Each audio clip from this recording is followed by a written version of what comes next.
Hey guys, just gonna update you a little bit on some changes I recently made that may come as a shock to a few people. But I changed the user interface a little bit to try to reduce or actually give more space to the application itself. But also all the buttons down at the bottom were getting kind of crowded, and I've always kind of wanted to have more of an icons up at the top to use instead of the buttons at the bottom. They kind of looked generic, so this is hopefully a little bit of improvement, but it will take some getting used to.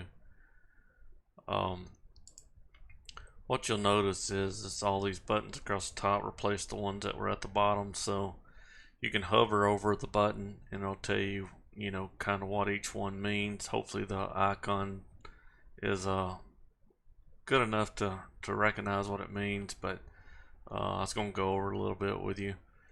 Also, just some of the features since I've done the very first video. We've had 50 something versions probably since then, so just going to go over a couple things. So the first button is the compare two stints. So if you take two people's stints, let me find two that's got close to a 7 here, and then we're going to hit the compare button, and that'll bring up the screen.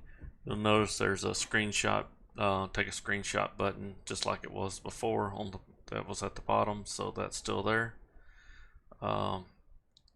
So basically the screens are all still the same, but just the buttons that gets to them is different. If you want to graph a couple of stints, you can click two of them, graph them, and that's your graph. What this does is toggles the lap time, turns them on and off. If you zoom in and then want to reset the view back to the beginning, back to the way it was at the beginning, you can hit that reset button. And there's also the take a screenshot button. Then there's the total time and the running average, so that'll kind of a couple of different graphs that you can see there. The next one is of course the tire wear. I've never really liked this one. One of these days I may change it and have it go vertical. I don't know. It's gonna have the stint, like have stint 1 here and have all the tire temps listed below it, and then you can do them more side by side. But anyway, this is the compare the tires. If you wanted to compare two setups, you'll notice here I ran the baseline on the first one and then the low down force on the second one. Anything is different, it'll highlight in red. So that's the comparing two setups. This will be the export option to export it. You'll still get the upload to Discord if you have that set up. And also here you can change this to be CSV or Excel. So if you wanted Excel, just leave it as Excel and hit save. Also I have this button, the generate timing workbook. That was something that came up with not too long ago. But still it's basically the same thing. Then take the screenshot button will just basically same thing, take the screenshot. This is to remove a selected stint. So let's say that we wanted to remove this one that has 1 lap time here. We just click that and it's gone. This will clear all the data off. Also remember, if you do ever delete a stint and want to bring it back, you can bring it back by clicking the options, restore all stints. So let me do that one more time. And options, I had it sorted funny when I came in. So now you notice Brent Foster came back. So that's basically it for the buttons. The Discord setup still there. Also still have all these options. The autosave, what autosave does is automatically saves all the data when you close. Do not count caution laps, just keeps it from logging any caution laps. Show only my stints will change it to only show your stints. Show only current stint will say show the last stint that you're on. Show only current stints during a race. That comes in handy to reduce the amount of data. So if you're in a race session, it'll just show only the current stints during the race session, but you can leave it off during a practice session and see all stints. Show lap times in minutes, just converts that to minutes. Export lap times, that goes when you're exporting to CSV or Excel. It will use those, convert the lap times to minutes. One reason I did that is because Excel kind of has has a hard time with the times, so when it brings it in, so you may want to do some math with it, so it's better to leave it in seconds, really, in my opinion. But I know on road courses they get, the number of seconds is higher, and it's hard to read. But play a new sound when you have a new stint, or play a sound when a new stint, it'll make a little ding noise. Play a sound when a new bucket gets filled in, so if it hits the 3 lap, 5 lap, 7 lap, it'll play a sound. But you also have the option for it to use the text to speech to say a new lap and a new stint. So that comes in handy for some of the VR users. The save setup in the stint data, this is only for your car, so it'll save the setup data into the stint. I put an option there, it defaults to off in case somebody did not want to save their setup and they're sharing data with someone else. So just that's there to turn it off. Dark mode and light mode. I like dark mode. There's light mode. Restore all stints. What we did a while ago is if we delete a stint, it'll restore it. Reset Discord settings. That's basically a fail-safe in case something goes wrong and you need to reset to the defaults.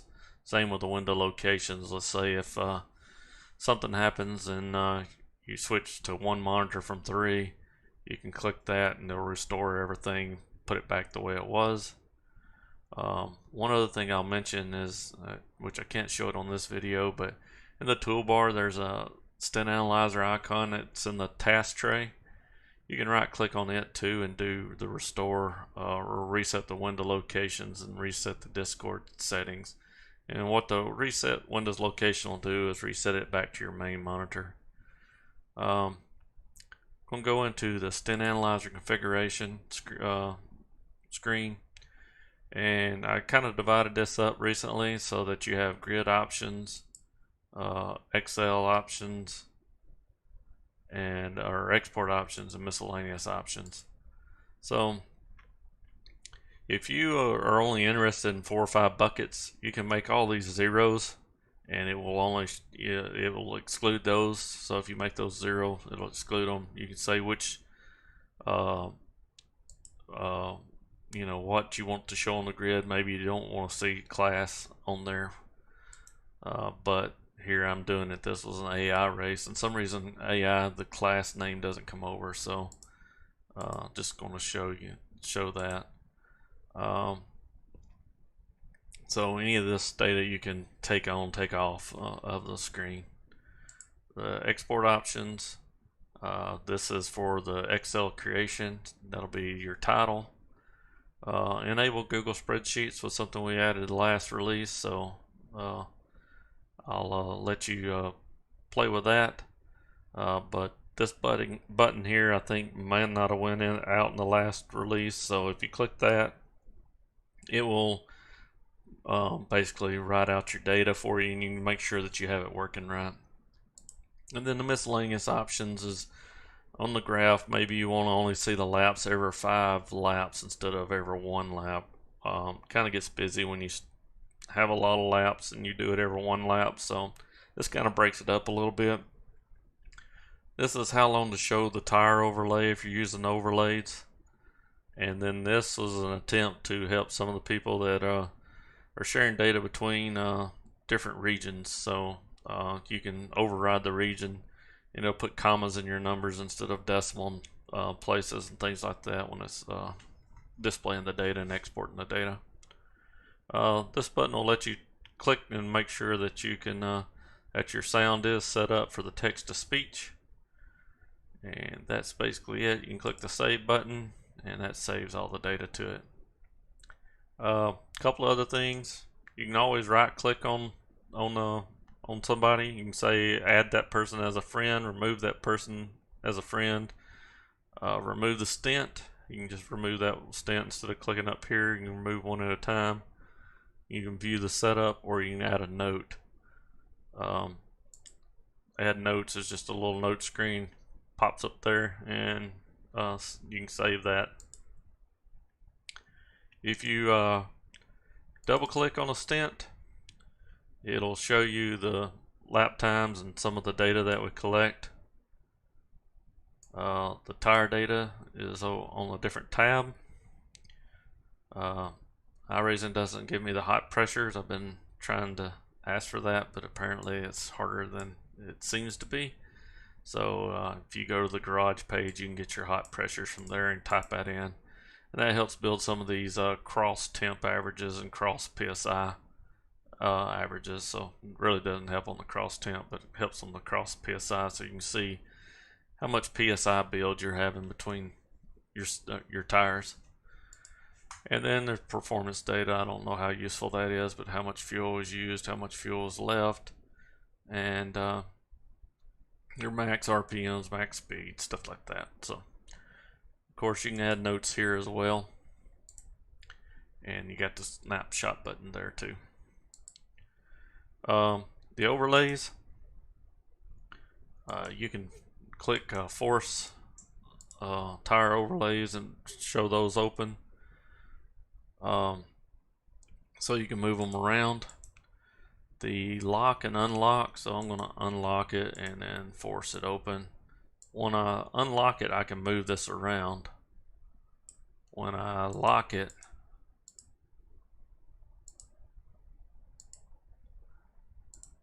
you notice now when it's locked in place, I can click through that window. So that's the reason it's that you have that option. So if you're in iRacing, you need to click on something that's in between it, it should allow you to click through it. Same thing with this. So it's kind of hard, probably kind of hard to tell on the video, but that's how that's the reason for the lock and unlock. And I put the force open so that you can move it around and get it where you want it to be on the screen while you're driving. That's basically it. I just want to kind of show you what may be coming down the pike in the near future, and maybe it'll help ease some of the learning curve, because I know those buttons had the words on it, but like I said, it just kept going all the way across the page, and every time I add a button, I'm running out of room. So like I said, hover over them, you'll be able to see them, but that should be out in the next release, hopefully soon. I appreciate it, guys. Tried to do this on the fly, that way I didn't have to do a lot of editing, and appreciate everybody that's using it and all the comments. Thanks.